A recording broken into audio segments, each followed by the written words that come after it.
চীন ও ভারতের সেনার মধ্যে আবার ঝামেলার খবর আসছে। ভারত সরকার সোমবার বলেন, চীনের সেনারা পূর্ব লাদাখে সীমা নির্দেশনা উল্লঙ্ঘন করেছে। ভারত সরকার বলতে চেয়েছে, চীনা সেনারা উচ্ছৃঙ্খল পদক্ষেপ নিয়ে সড়কে বিশৃঙ্খলা সৃষ্টি করার চেষ্টা করে, কিন্তু ভারতীয় সেনারা তাদের রুখে দেয়। ভারতীয় সেনার বয়ান পিআইবি তরফ থেকে জারি করা হয়েছে। তাদের বয়ানের অনুসারে ভারতীয় সেনা প্যাংগং লেকে চীনা সেনার হিংসাত্মক পদক্ষেপকে দমিয়ে দিয়েছে। ভারতীয় সেনা সংবাদ পাঠিয়ে শান্তি সৃষ্টির পক্ষে রয়েছে, কিন্তু তার সাথে নিজের এলাকার সুরক্ষার জন্য তারা দায়বদ্ধ রয়েছে। নিজের দেশের সুরক্ষার জন্য তারা প্রাণ দিতেও রাজি। এই বিবাদ নিয়ে ব্রিগেড কমান্ডার স্তরে বৈঠক জারি রয়েছে। ভারতীয় সেনাদের অনুসারে এই বিবাদ 29 আগস্টের রাতে হয়েছে। তাদের মতে চীনা পিপলস লিবারেশন আর্মি অর্থাৎ পিএলএ সীমায় বিশৃঙ্খলা সৃষ্টি করার চেষ্টা করে, কিন্তু সতর্ক ভারতীয় সেনা এরকমটা হতে দেয়নি। গত সপ্তাহেই ভারতের বিদেশমন্ত্রী এস জয়শঙ্কর বলেছিলেন, চীনের সাথে এলএসি অর্থাৎ বাস্তবিক নিয়ন্ত্রণ রেখায় বিবাদ 1962 সালের পর এবার সবথেকে গম্ভীর রূপ নিয়েছে। প্রায় 45 বছর পর চীনের সাথে সংঘর্ষে ভারতীয় সেনা শহীদ হয়েছে। সীমায় দুই দেশেরই অপ্রত্যাশিত সেনা মোতায়েন রয়েছে। বিদেশমন্ত্রী আরও বলেন, ভারত চীনকে বলে দিয়েছে, সীমায় শান্তি স্থাপনা দুই প্রতিবেশী দেশের মিলিত প্রচেষ্টাতেই সম্ভব। যদি আমরা দেখি, গত 30 বছর ধরে বিবাদের মীমাংসা রাজনৈতিক সংবাদের মাধ্যমেই হয়েছে, আর এবারও আমরা সেই প্রচেষ্টাই করছি। এর আগে ভারতের chief and defence staff O Purba সেনাপ্রমুখ general Bipin Rawat বলেছিলেন, চীনের সাথে আলোচনা জারি রয়েছে। তার সাথে তিনি এও বলেন, যদি আলোচনায় কাজ না হয় তাহলে ভারতের কাছেও সৈন্য বিকল্প মজুত আছে। ভারত ও চীনের সেনার মধ্যে 15 ও 16 জুনের মাঝরাতে গালওয়ান ঘাটিতে রক্তাক্ত সংঘর্ষ হয়েছিল, যেখানে ভারতের কম করে 20 জন সেনা শহীদ হয়। এই সংঘর্ষে চীনেরও লোকসান হয়েছিল, কিন্তু চীনের সরকার নিজেদের লোকসানের ব্যাপারে মুখ না খুলে বিষয়টাকে পুরো আড়াল করে দেয়।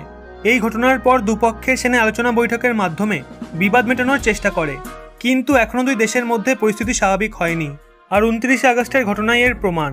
প্যাংগং ঝিলের দক্ষিণ কিনারায় যখন চীনা সেনা হাতিয়ার নিয়ে অগ্রসর হয়, তখন ভারতীয় সেনারা তাদের শুধু আটকায়ই না, বরং পিছু হতেও বাধ্য করে। পিআইবির মতে ভারতীয় স্থানে নিজের পজিশন মজবুত করে নিয়েছে, কিন্তু চীন যখনই সুযোগ পায় তখনই সমস্ত রকম সমঝোতা ভুলে মাফিয়ার রূপে ফিরে আসে। এর আগে 1999 সালে যখন ভারতের নজর কার্গিলের জঙ্গিদের ওপর ছিল, তখন চীন নিজের বেস থেকে শুরু করে ফিঙ্গার 4 পর্যন্ত একটা কাঁচা রাস্তা বানিয়ে ফেলেছিল। পরে এটাকে পাকা করে দেওয়া হয়। মিলিটারি অফিসারের মতে পিএলএর সৈনিক হামেশা ফিঙ্গার 8 ও সিজ্জাপের পোর্ট থেকে গাড়ি নিয়ে ওই এলাকায় পেট্রোলিং করে, কিন্তু ফিঙ্গার 2 দাবি করা ছাড়া সেই এলাকা তারা কবজা করেনি। কিন্তু এখন তারা ফিঙ্গার 4 থেকে 8 এর মধ্যে ডিফেন্স স্ট্রাকচার তৈরি করে ফেলেছে, আর তারা উঁচুতে মজুত রয়েছে। ভারতের সুরক্ষা মন্ত্রী রাজনাথ সিং সেনাপ্রমুখদের সাথে লাদাখে এলএসির বিবাদ মেটানো নিয়ে আলোচনা করেছে। ভারতীয় সেনাদের চীনা সেনাদের বিরুদ্ধে রুখে দাঁড়ানোর জন্য মুক্তহস্ত করে দিয়েছে। চীন এলএসিতে তাদের সেনাদের উপস্থিতি দেখিয়েছে, যার পর ভারতও সমান হারে টেক্কা দিয়ে এলএসিতে সেনা মোতায়েন বাড়িয়ে দিয়েছে। দুপক্ষের মধ্যেই অনেকবার বৈঠক হয়েছে, কিন্তু চীন প্রতিবারই নিয়মভঙ্গ করছে। চীন হয়তো ভুলে গেছে এই ভারত আর 1962 সালের ভারত নিয়ে যে পিছু উঠবে।